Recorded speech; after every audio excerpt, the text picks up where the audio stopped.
I hope anybody out there is doing well, and I'm just going to go ahead and dive right in. And I'm going to read the title poem, English as a Second Language. We came upon a line of English, eating dog, we thought, on plump bread, steamed and slathered with a drab yellow chutney from a cart in the Kew Gardens. Villains, they looked to us, offending nature. But we asked the dogwalla for one apiece, me, your Gyan uncle, and the elder Sahota, who held up 7 fingers, then pointed to the sky. A code of theirs he'd broken. The dogwalla just shook his head, counted our shillings, surrendered 3 green glass bottles of 7-Up, 3 warm logs in aluminium. In 1967, you could hear a song by the Beatles on anybody's radio. But what did the Beatles know about us, huddled together in our conspiracy on a bench beneath a kind of tree I'd never seen before? Anyway, we were young and having fun. The shit-eating grin on Gyan's face as we brought the dog meat to our mouths. When you sack the villain's estate, you have to raid the villain's kitchen. You dress in his topcoat and drink his gin. You set his horses free and drive them home through the rain. You see, we weren't afraid. We didn't come here to become like them. We came here to eat. That is based on a true story of the first time my father ever ate a hot dog after moving to London in 1966, 67, somewhere around there. And they very much were concerned they were eating dog, but they figured they'd try it anyway because everybody else was doing it. I'm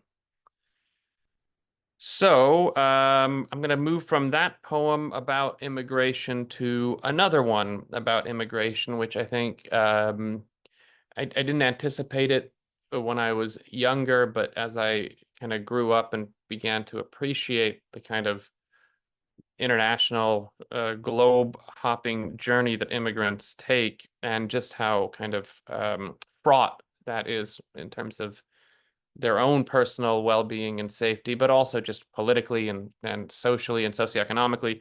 It's really become a kind of immigrant experience feels like it's become a real central part of a lot of the things that I work on. And so I'm going to read this other poem about immigration. It's called House Hunters International. And if anybody is wondering, it is very much inspired by those TV shows. I have 2 poems in the book. One is House Hunters, one is House Hunters International. And it's a weird thing. During the pandemic, my wife and I were reading, or not reading, we were watching a ton of House Hunters because there was nothing to do. We had a very small child, and also we couldn't go anywhere. And so it was a strange way to kind of travel without traveling. There was a lot of Rick Steves in there too, I think. But anyway, this is House Hunters International, which I think explains itself. So I'm going to dive right in. House Hunters International. They'd wanted the 2-story 2-bath above the creperie in De Pipe, though they'd been willing to reconsider the budget for old-world charm and sleek, modern finishes in Zagreb, a quintessential hacienda in the hills flanking Quito, or a lanai shading the Russian district of Phnom Penh. But what they'd really, really wanted was Prague, in a black and white movie adaptation of a book about Prague in the 70s. They'd even read it in college. They'd known even then they wanted other people's architecture and pathos. They wanted other people's transit and squalor. They'd been prepping for years in the burbs outside Atlanta when a job call lit up their scopes.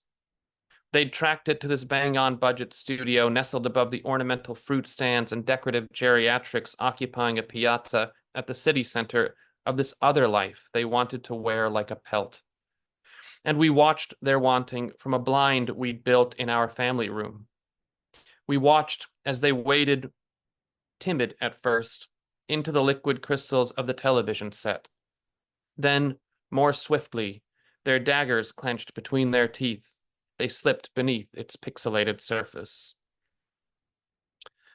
So in both those poems, I take the hunting a bit literally, which I think is where they came from. Was just the original House Hunters. I think I wrote that one first, actually, but the original House Hunters show and poem um, was kind of about a family quite literally hunting a house down. And this poem maybe is about what happens when you get that house. I was saying beforehand that it's a tonight's the presidential debate, and so I'm going to read a few poems that kind of are connected to politics and presidential stuff. So yeah, what happens when you get that house and you have that happy life somewhere in the burbs? This is a poem called "A Poem Like the Soul Which Can't Be Translated," or Oak Park Elegy. And one other thing about this poem is the reason it's called A Poem Like the Soul Which Can't Be Translated is because I was trying to write a poem that wouldn't be translatable into another language, which I don't know why I was trying to do that, but I just thought, could you render this in French? Maybe, but maybe not. Because that drove a lot of the kind of language and slanginess in it. So anyway, yeah, Oak Park Elegy. Optimism's a funny color on a couple of Virgos, but here we go retiling the powder room in quartz again, as if industry is rewarded by anything other than industry. In the middle of all this, whatever this is. First aperitifs, then crudité. First box wine, then chit-chat over cakes of an almost imperceptible candor. Thus, the seasons bustle onward, rebranding themselves, so the Weber and Kingsford people keep extending their ad buys deeper into pumpkin-picking pigskin weather, and we feel weirdly sweaty disemboweling a turkey on an island in the kitchen when the older kid says, "Mama, I'm gonna need a doper raincoat in this piss pot of a winter." It gets so you wish there were actual barbarians at the gate, anyone to crush with a mace. But there is no gate. Not one guy in a pelt banging with any malice. Just dad bods and three-nagers storming the bouncy castle. And a magician at the party keeps disappearing the rabbits and doves, but we can see plain as day how he does it, snapping their necks, tossing them over his shoulder. Simple as that. Don't blame me, Cupcake. I voted for the other guy. But somebody still has to pay for this shit. I get why Craig Morgan Teicher sometimes calls my poetry cynical at NPR. But it's funny when you write cynicism, you really just feel like you're observing stuff, and you're not trying to be cynical. You're just trying to notice, and that's kind of what I noticed in the whole kind of MAGA frenzy and all the things that have kind of gone on politically in my adult life is there's so much comfort in this country, and everybody kind of looking for something to get pissed off at and somebody to blame, and it's a frustrating thing to watch. Um, anyway, three more poems, I think, and then I'll wrap up, or at least switch to the chatting part. Maybe I was going to read that one, but let me try a different one.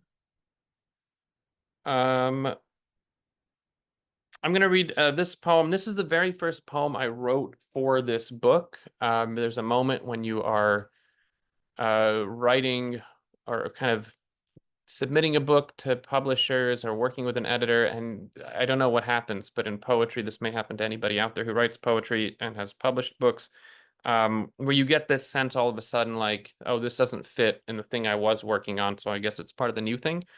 And this was that poem. And maybe it's appropriate that it was this poem because I have one child, and this is a poem that was written sort of when my wife was carrying that child, and we were out of the country and in Rome, and while we were there, Billy Graham died, not somebody that I have a ton of affection for.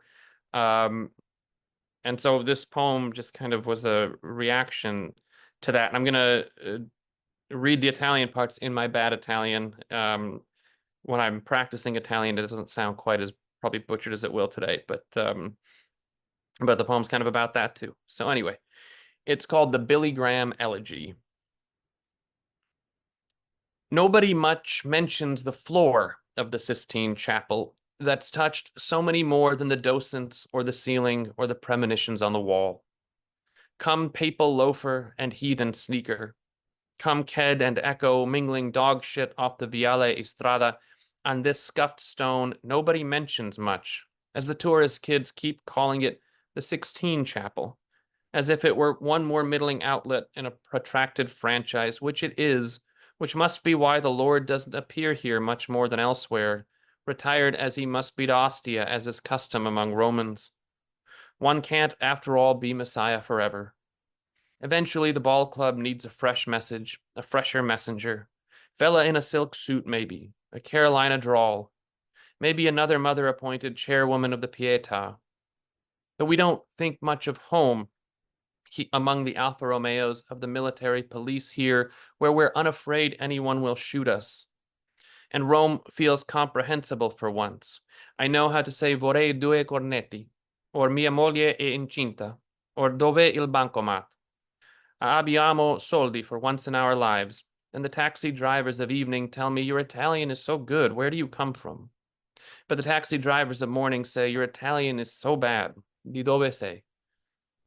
I don't tell either we're from the outcome, a new world and latter result, that all this artistry ends in half the nation mourning a holy mogul in a circus tent, and mercifully nobody there comes back from the dead.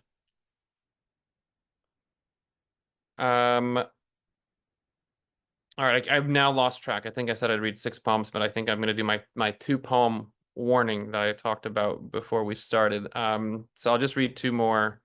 Both of them are kind of about, well, they're about parenthood, but then also, there's another slant to them.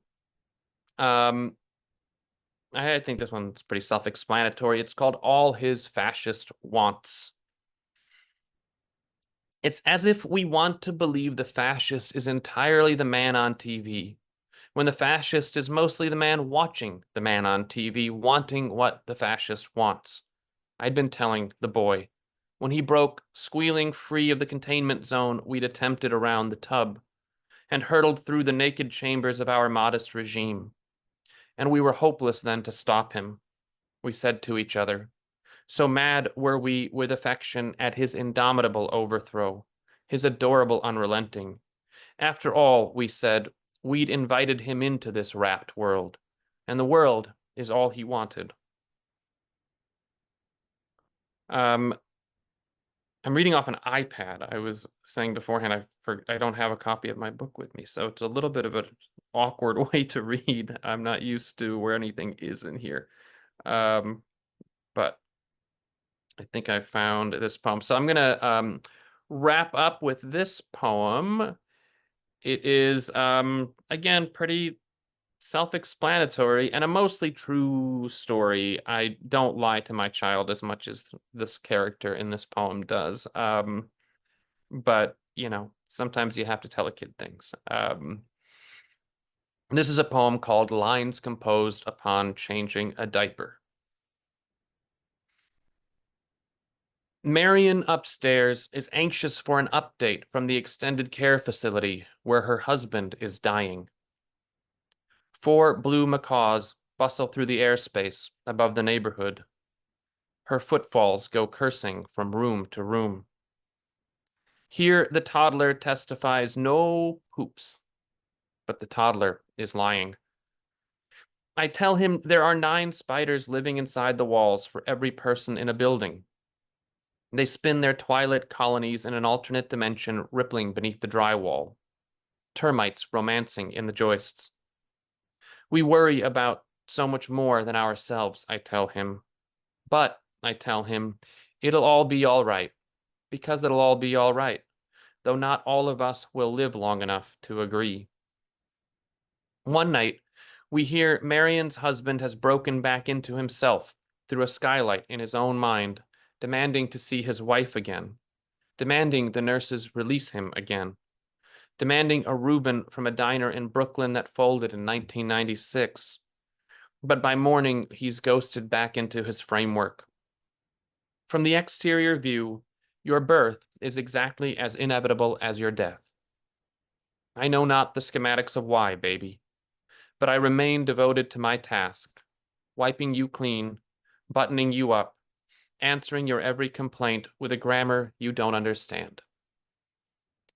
So I think I will stop there, and I'm happy to chat.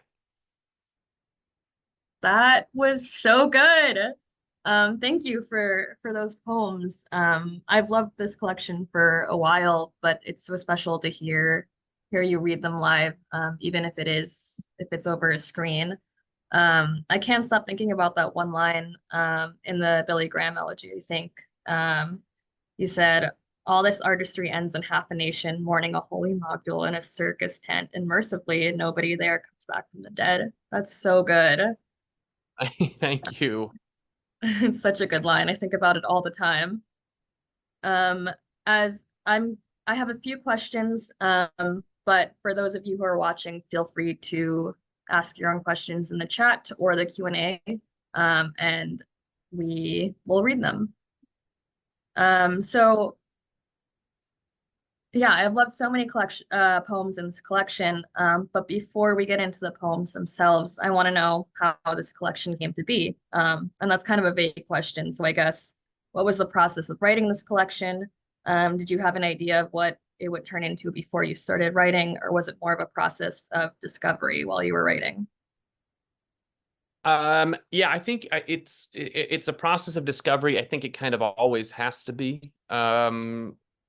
You know, whether it's on the level of the line, the poem, the book, it feels like my students are sick of hearing me say this probably, but if you don't learn something while you're writing the thing, your audience isn't going to learn anything either. I think when I started writing, I thought that this one would be, I would try to just write a book where I had put all the poems in the order that I wrote them in. That was like the initial thought. I don't know why that was appealing, but I didn't want to kind of like over determine and think too hard.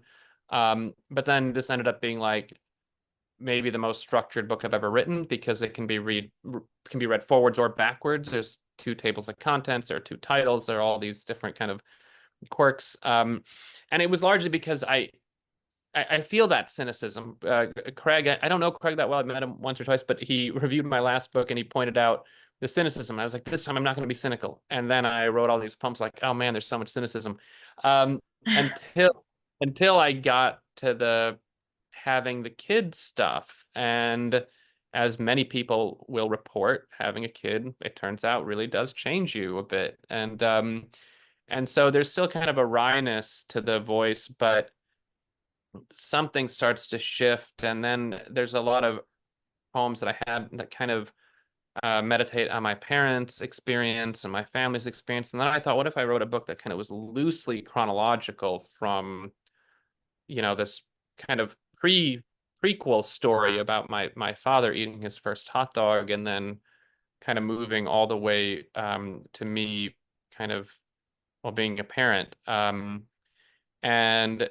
yeah, so but that came a little bit later as I started to kind of put everything in place and started sending the book out to publishers. And yeah, and the only other like kind of weirdness in this book is that aside from it having this loosely autobiographical chronology, which of course anybody can detect, not all these poems are exactly autobiographical. There's a lot of kind of making stuff up in there, but um, the only other weird thing is there are like four different poems that make reference to hot dogs, including the first poem and the last poem, and a couple somewhere in the middle. And I think that's just an artifact of me being from Chicago and that being like part of your, I don't know, it's like the most basic unit of cuisine, it feels like in some Is ways. the hot dog? A hot dog, and then of course you're from New York, so the hot dog debate between Chicago, New York, and other Of places, and course. yeah, and so we have our version, and of course, I'm a sinner in Chicago because I put ketchup on my hot dogs, and people think I'm, you know, a horrible human. Uh, but yeah. So anyway, no, the process of the book was like had all these weird little vectors in it, and I thought it was kind of perfectly symmetrical that the first and last poems reference a hot dog and hanging out with your friends. And but one's my dad's story, one is my own, and then everything happens in the middle.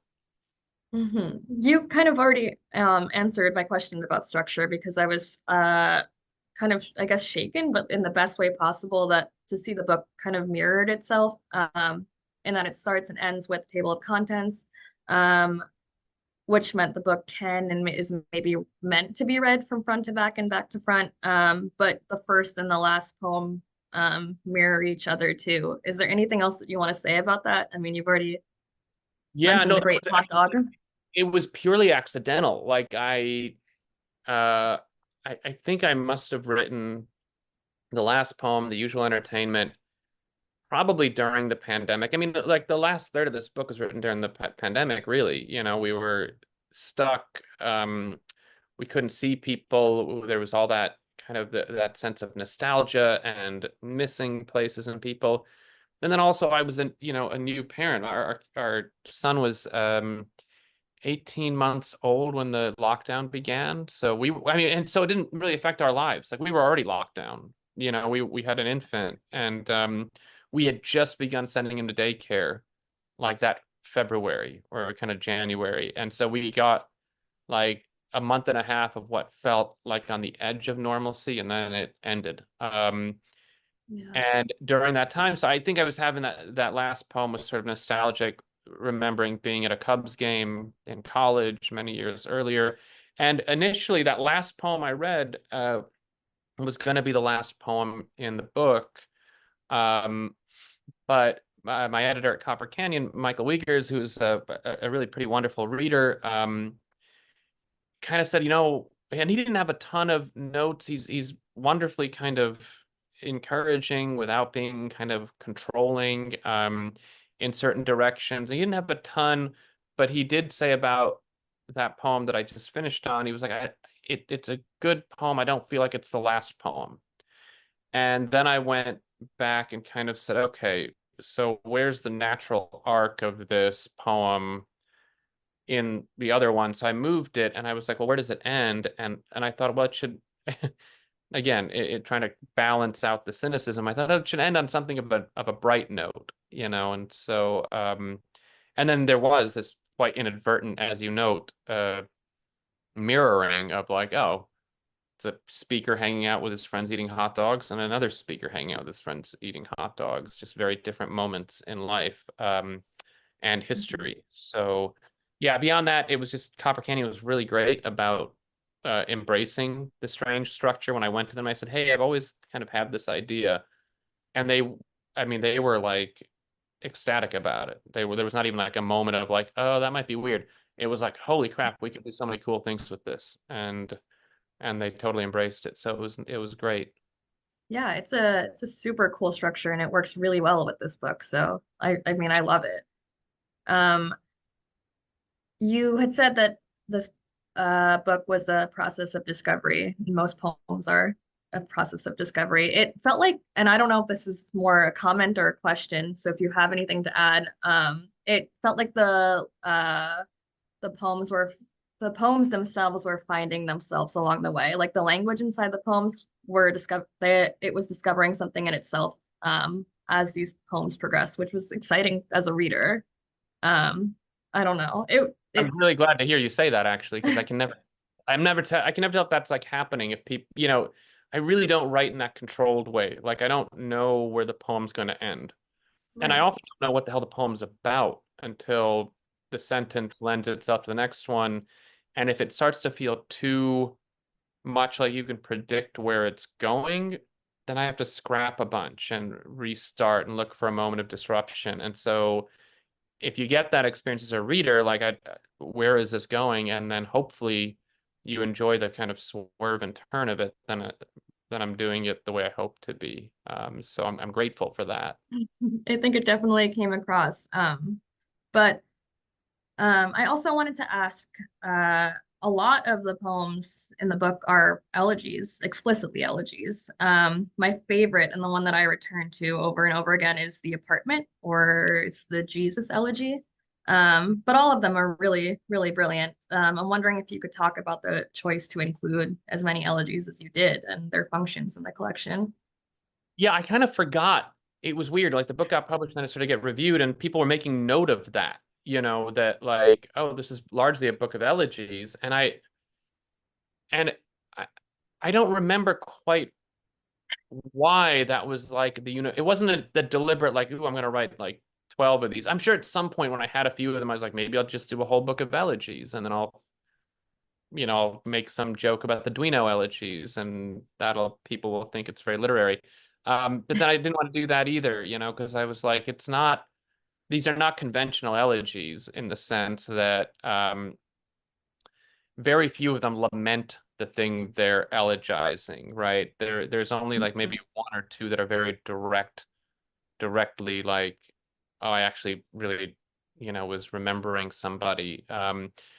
But no, the very first poem was an elegy, and I did that deliberately, the Billy Graham elegy, which it's not an elegy in the kind of definition of that term. It doesn't celebrate the life of the person at all. But it was on the occasion of this guy's death. And when we were in Rome, we had that, checked the news back home, and there was this giant tent, and all these like prominent people showed up. And I was like, man, am I misremembering who this guy was? But I just remember him being like not that great. And but like Bill Clinton was there, like both sides of the aisle, like all these political figures.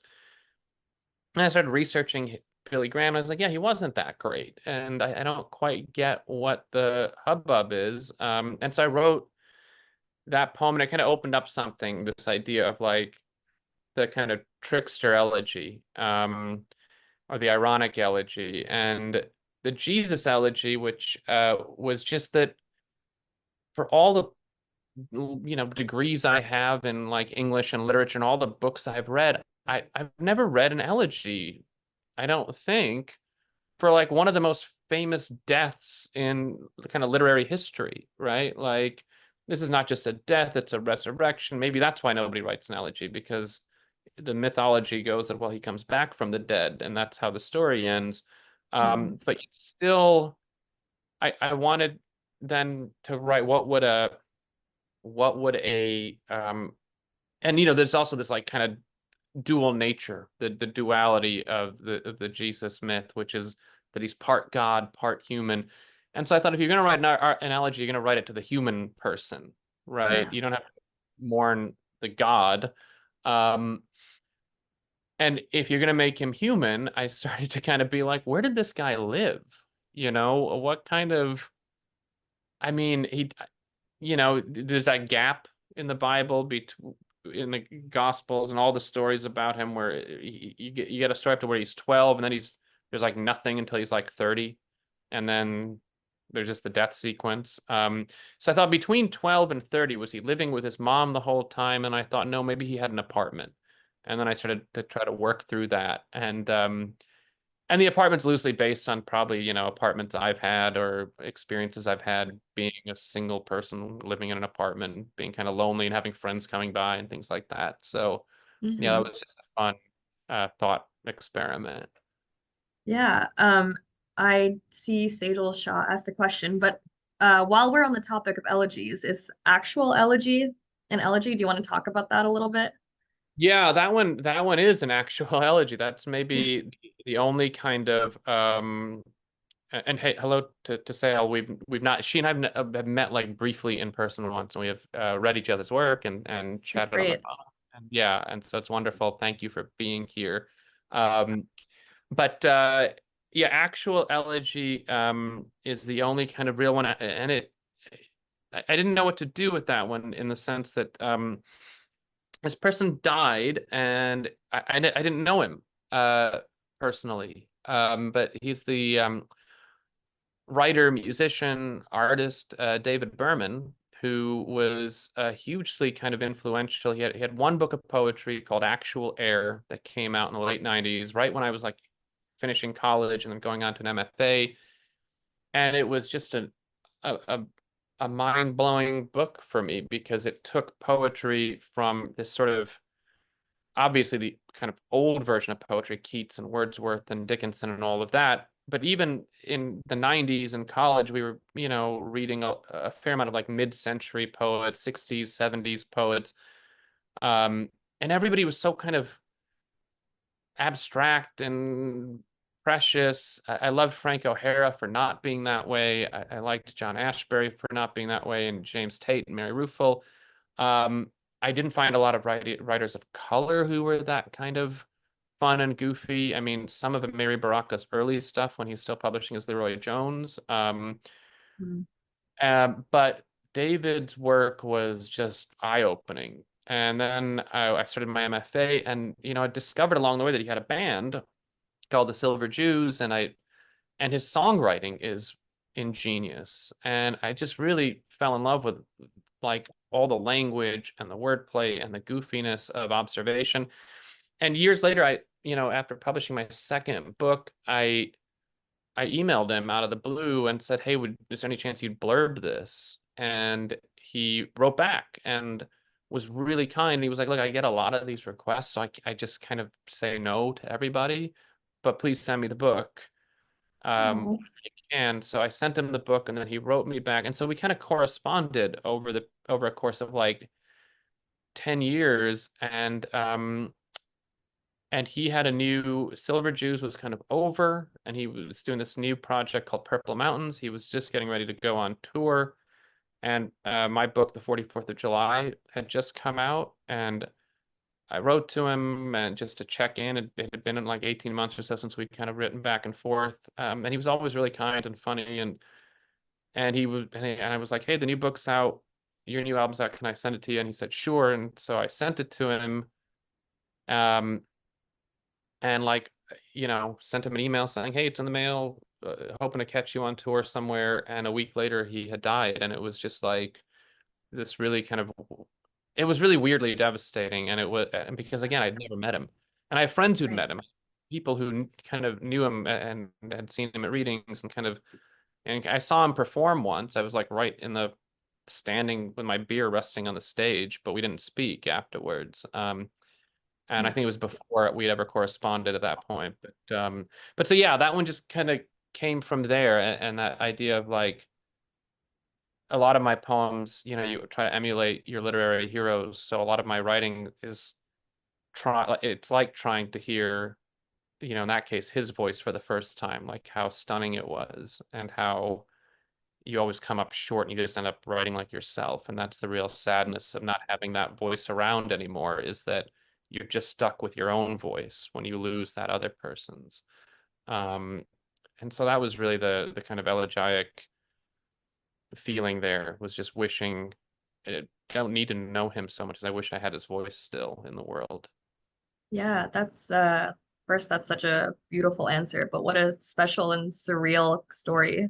Um, I do want to get to Sajal's question. I have more, but it seems like we're running out of time. Um, so Sajal asks, are there any thematic or aesthetic connections between this book and your essay collection of color? Yeah, I mean, thank you for that question. And yeah, I mean, I think that the poems always try to kind of be a little bit evasive on what they're actually about, in hopes that an oblique angle of entry into some questions about identity, experience, nostalgia, memory, race, culture, all this stuff, politics certainly, um, that the kind of oblique point of entry will render kind of new perspective on it. But essays are very different for me. This is where you kind of show your hand. You kind of say, "Here's what I actually think about this subject." And so in some ways, I think I love that quite by accident. Aesthetically, the covers of the books look kind of similar, um, for Of Color and English as a Second Language. Obviously, just those titles, like they're two almost like verbal cliches at this point, or like just we hear the phrases so much. And so in that sense, they're kind of, complementary to each other.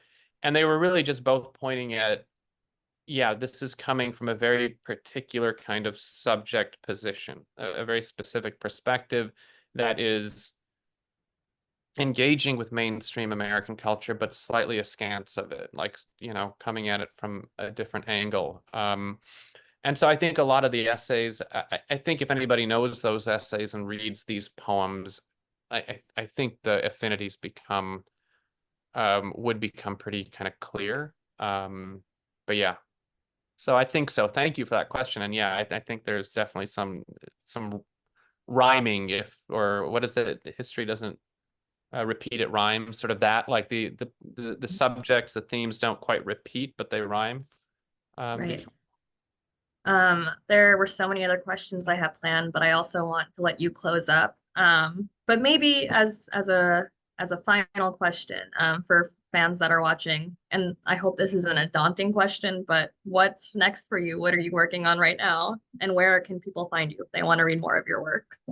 Yeah, I'm working on a lot, and I don't know what will kind of pan out and show up where and what will not.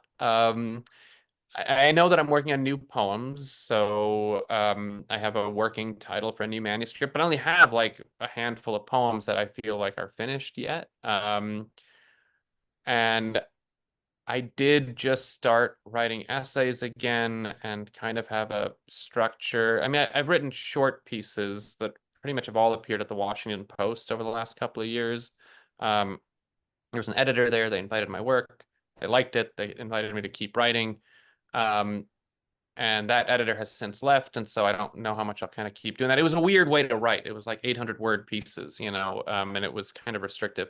So I'm getting back into kind of writing longer essays, and I've just kind of started drafting a longer one. And then beyond that, I've been working with a colleague at the University of Miami on a podcast, radio kind of thing called Between Black and White: Immigrant Perspectives on Race. And it was born of this project that he and I worked on. He's a documentary filmmaker. And we have a couple of pilots. We're working with PRX. We're trying to, that turns into something that feels like it's out of like Hollywood, where you're always like trying to figure out, how do we get funding for this? Who's going to produce it? Who's going Yeah, to, because we can right. just make it and do it in our garage, but like it would it would be weird. It wouldn't go anywhere or have any kind of context. So we're trying to do that. There's Nice. another kind of related audio video project and some other stuff. So um, yeah, so the new stuff, hopefully I'll start sending out poems. Hopefully the essays will start appearing. Um, if the podcast lands somewhere, people hopefully will hear about it. And there's another podcast we might do, or maybe we might do it like we might film it. And yeah, and then I'm like pitching TV shows, doing all kinds of weird crap. And so we'll see Very cool. if it There's, goes yeah, anywhere. I hesitate to even say it because who knows if, but right. like I have friends out there that they're like, well, send me stuff. So we'll see. Well, there's a lot on the horizon, and I want to let you close up with a few poems or one poem. I don't know what you have planned, but Yeah, I said yeah. that I might try reading a new poem. But I was telling you beforehand that like I've not read any of them aloud yet. And so I'm like, I don't know if they're good or ready to be read, but I will do what I did. I read the Billy Graham elegy. It was the first poem that I wrote. This one's a little bit controversial for me because there's a poem that I started and I still haven't finished. So like technically it would be the first poem, but I haven't been able to figure out the damn ending for like a year. So then I'll read the first poem that I actually finished. Which yeah, it's kind of weirdly different. It doesn't really touch on some of the usual stuff that I kind of had been writing about. Um, it's more a poem about kind of that you know, that moment where you, that kind of nostalgic moment where you had a really like great day and you figure out what you should have said, but you wish you had said it and you didn't say it. But you come up with that perfect one-liner after the fact. Somehow this poem was, I think about that. But it was born of, I don't know what it was born of. It has an epigraph. Every poem that I'm working on right now has an epigraph. This one comes from John Ashbery, the poet, and it is the last line of his poem, The Instruction Manual. And it is his line is, "What more is there to do except stay? And that we cannot do." So this is my poem called The Source of Evening. Ambling into Uptown for some tacos and a beer. More like a taco and some beers, you'll chirp later over tacos and beers. Sundown bronzing the blanched posters of Venice and of Giza in the travel agency window. Two silver foxes spooning in a gondola. Two honeymooners riding sunset camelback into a sawtooth skyline of tombs. But here, the domestic cicadas grind the lid of night onto day. And later, over a taco and a beer, you'll say how you've never actually seen one, only heard them throbbing the hours shut, until the day you actually see one, ambling into Uptown, bigger than a bruised toe on a utility pole beside the cemetery gate. The sky a waning shade of orange, its black tymbals shrieking out for love, and you stand there shrieking along, until the friend of a friend honks, flipping you off from the grinning window of her green Montego, and later, over tacos and beers, she'll say, "What were you gawking at the other day on the corner of Venice and Giza?" And you'll say, "The shriek of longing," or you'll say, "The voice of reason," or you'll say, "The source of evening," or you'll wish you'd said it, but you didn't. You didn't say any of these things, and now it is night. So that's the new poem, and I have no idea what to make of it, but that's what it looks like. That was so good. That Okay, was thank you. That was I okay. really that was really, really awesome. Oh my God. Um, Surprised you were hesitant about it. Yeah, I don't know what half of these poems are doing yet, like, and I haven't lived Hmm. with them long enough, so I'm like, is that poem about anything? I think it's about Hmm. something, but like, but that's okay. I just Trust the like, process. I'm trusting the process. I'm trusting trying to just make the music with the words, and I hope that it's at least fun to listen to, if nothing else. Well, thank you so much, Jaswinder, for the wonderful reading and for such a memorable conversation. And thanks to everyone for joining us tonight.